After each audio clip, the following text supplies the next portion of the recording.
A long time after God had created the world and made man and all the animals and birds, he noticed that people were no longer kind to each other and that they didn't obey God anymore.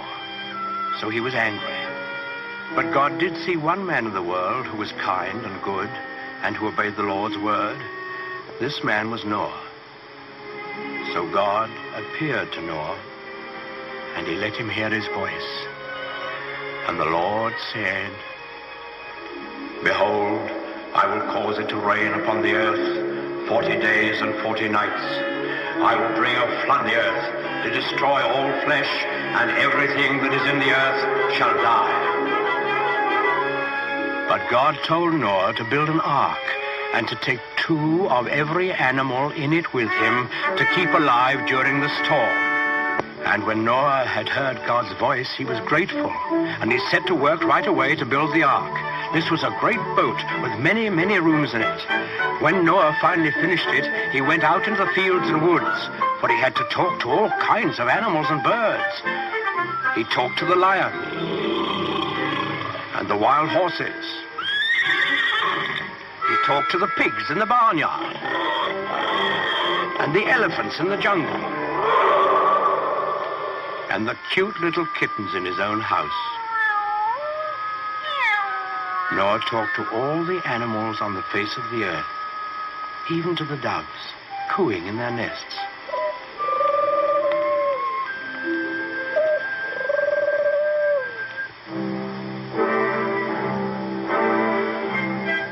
And Noah picked a mother and a father of each kind of animal and bird, and he told them to come to the ark.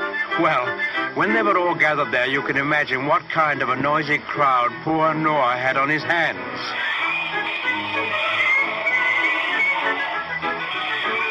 What with lions roaring and pigs squealing and monkeys chattering and hyenas laughing, well, it must have been noisier than a crowd of children on the annual Sunday school excursion.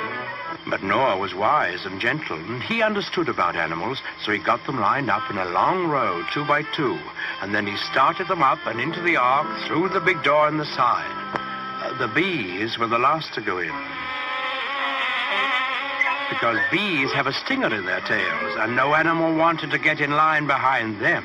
Noah stored food in the boat, and then saw that his wife and his sons and their wives were safely inside. Then he shut the big door behind him, and he bolted it so that no one could get. Then there was a flash of lightning, and the thunder roared as it never had before. Big black clouds hid the sun so that it was almost as dark as night. And out of those clouds came the greatest rain the world has ever known. It lasted for 40 days and 40 nights, as God had promised Noah. All the land was covered with water, and not a house or a living thing remained anywhere.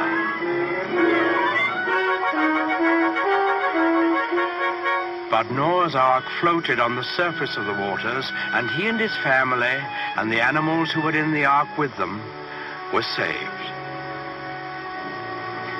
On the 40th day, the rain stopped and the sun came out.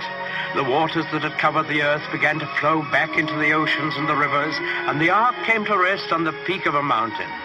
But Noah wasn't quite sure that there was enough dry land for all his animals to live on. So he took one of the doves and let it fly out of the window. In a little while, it came back, and in its beak, the dove carried the branch of an olive tree.